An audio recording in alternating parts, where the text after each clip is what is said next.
This is a demonstration of where I went wrong on the first seal. I went back in the videos. I never got a shot of it because the camera was pointed down toward the ground there. So anyway, I used a seal driver, and now picture 6 feet of all thread going through the axle. So that was pulling down on the other side, but I did have this on the inside of the differential pushing on the other side. And this one here was just small enough to go into where the seal's got to go in. This one here would not. So, and I was pushing that in, but you cannot push on this because it caved inside, got trapped inside there. And there's really no shoulder there for it to ride on. And this has to be able to move in and out. So I went to AutoZone, Advantage was closed, and got one from AutoZone's Duralast, same part number. And I put this one in, but while I was there, I purchased this. I don't even know what size it was on it now. 2 1/4, I don't know if it's ID or OD, I don't know, but it was the 2 1/2, I think, on this side that we need. And I did it like that. And I was able to push on that shoulder outside without damaging that inside. So I drove that in, and it worked. Then I went to do the other side, same way, stuck all thread out the other side of the axle, and this happened. So I damaged again. But here's what I failed to do. I did not lube the race where this slides into, and you can see I tore the seal there a little bit. So I drove this back out, throwing it away. Now, I'm not going to take a chance on it. And that was $40. But I got to eat it. Got to make it right. The boy already bought 2 seals, and it's not his fault. But yeah, wrecked them. Anus. All right. So a week has gone by. I got 2 more seals. We're going to try this again. Another thing I noticed tonight, I came in, I was checking this out, and I noticed this thing was rocking back and forth. So right here, what a weld is there, it was a high spot, and exactly opposite side was another high spot. And this thing was rocking back and forth. So it was only pressing on 2 sides. Maybe that's where what went wrong here, I don't know. Plus, it didn't have no lube for it to slide. It helped it slide in. So this time, I'm still going to use this. I got it leveled out now, so it's a pretty good fit there. But I also took a screwdriver, pushed outwards, just banged it with a hammer in 4 corners, because there is a landing on the differential. I'll show it to you here in a minute. Once you get that landing, stop. That's all the further you want to go. So hopefully I got good contact now. And that little bump out will help me stop from going past that landing. Let me show you the landing. Okay, there's the landing in there. That's where the seal's going to sit in, but there's a landing there, and it is tapered. It ramps up and then goes in. And so I'll make sure I'll get some gear oil in this, lube her up nice and good before I attempt to put the seal in. But once we get to that landing, that's where we stop. That's the end of our line. Okay, here's my setup. The seal's in the spot, ready to go. Small thread stick out the other side.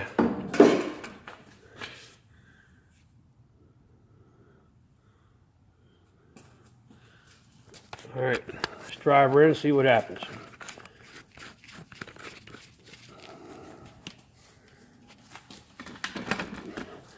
Wish me luck.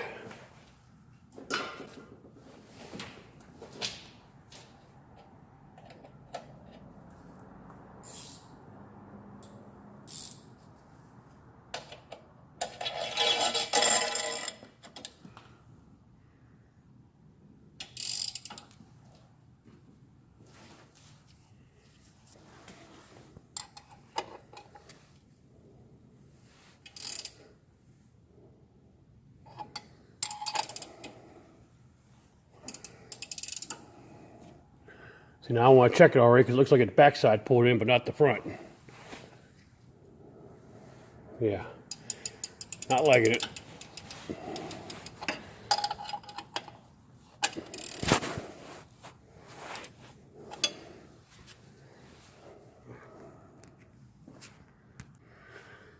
Boy, oh boy, she's still not going straight. I really suck at this.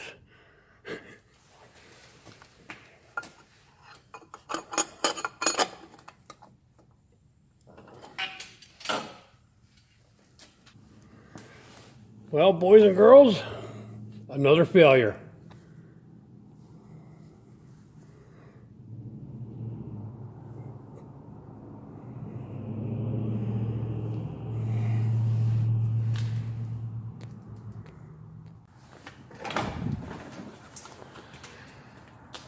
Okay, after destroying 4 brand new Timken seals,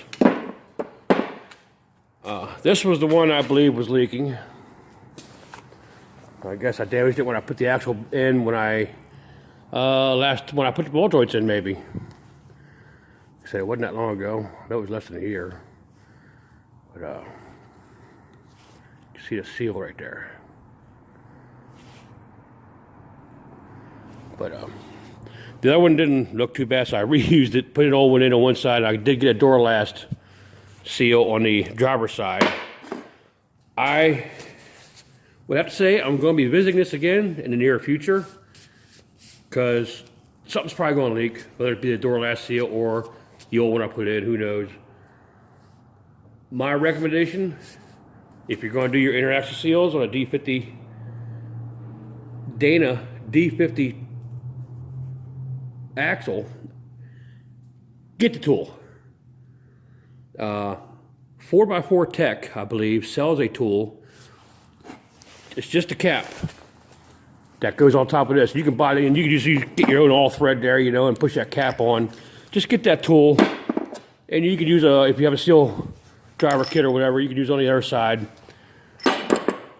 You can make the rest of the tool yourself. Just get that one cap that goes on that seal, and it's designed to go around like I did with that piece of this thing. But it's a proper size, it's stiff, you know, and yeah, it just sucks. But that 4x4 Tech, they have 2 different versions of this tool that goes on there. One I believe was $59, say 60 bucks. The other one was $80. The difference being, one is a variable depth of how far that seal goes in. And the other one has a stop point. It will only let you put it in so far. It gets the OEM specifications and stops. You can't drive it in too far. So if you want to be better safe than sorry, spend $20 more and get the $80 one. And then build the rest of the tool yourself.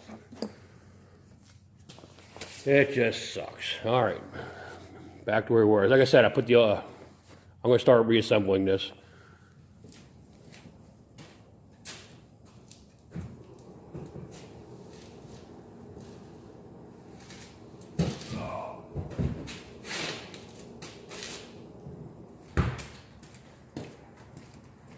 Freshly chilled carrier out of the freezer.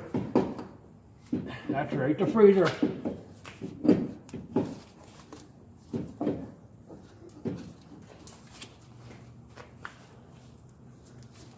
That didn't help, did it? Son of a bitch. Probably from all the frost.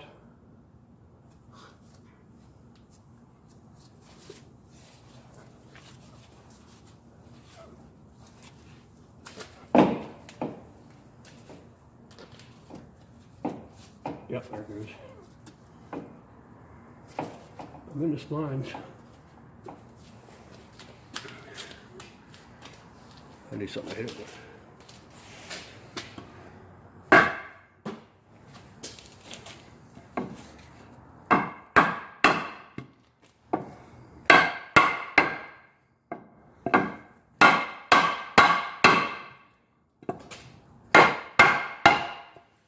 Boy, imagine if that wasn't cold.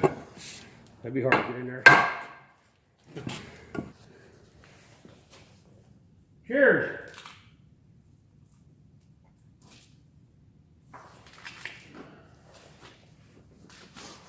Okay, the end caps. or bearing caps for the differential. I had 2 dots for the right side, upper.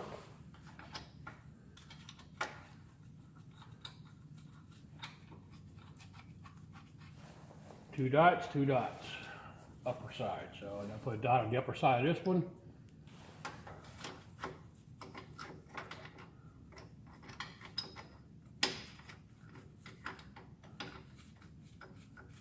One dot for left, 2 dots for right. Did that with a center punch, so. Okay, snug him up.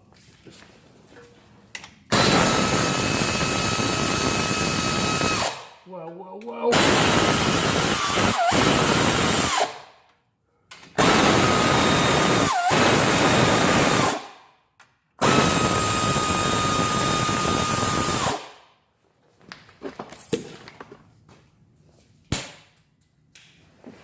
These go to 80 foot-pounds. I'm already preset.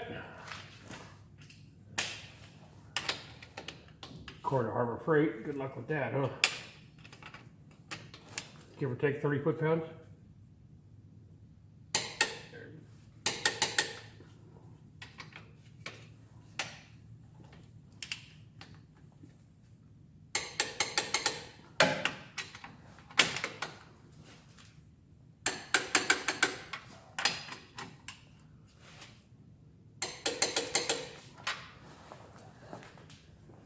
And that should be set.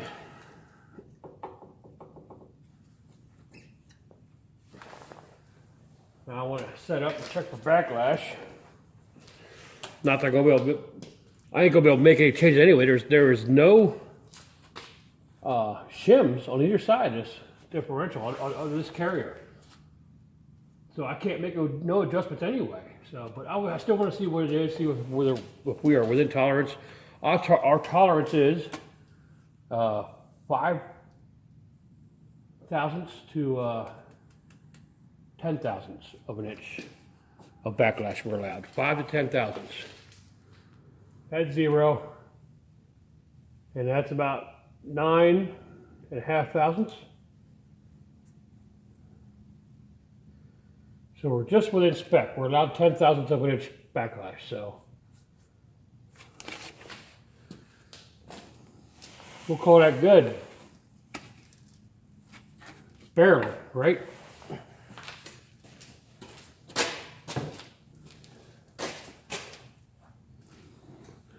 Let's get this thing cleaned up and buttoned up so we can put fluid in tomorrow. Using ultra gray. Had good luck with it in the past.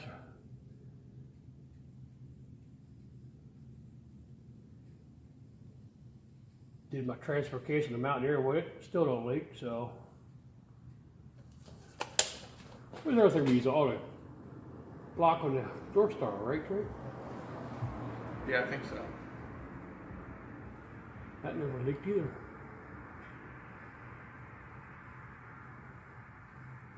Now the black is supposed to be ultra oil resistance. Resistant, whatever. Either. No, let's try it this way. Dumbass. Don't forget your Loctite. You know what, give me their bolt. Here, hold that.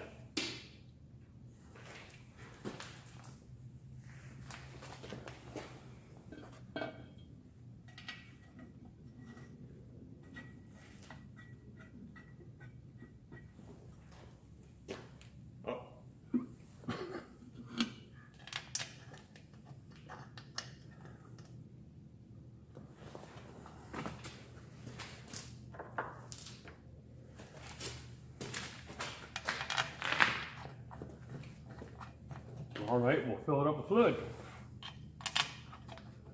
It's supposed to allow 24 hours for cure, full cure. We'll give it, what, 20? They got time for that shit.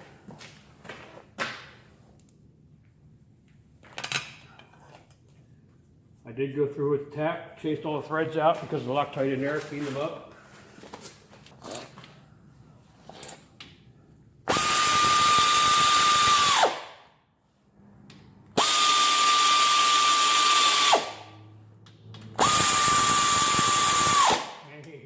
fingers.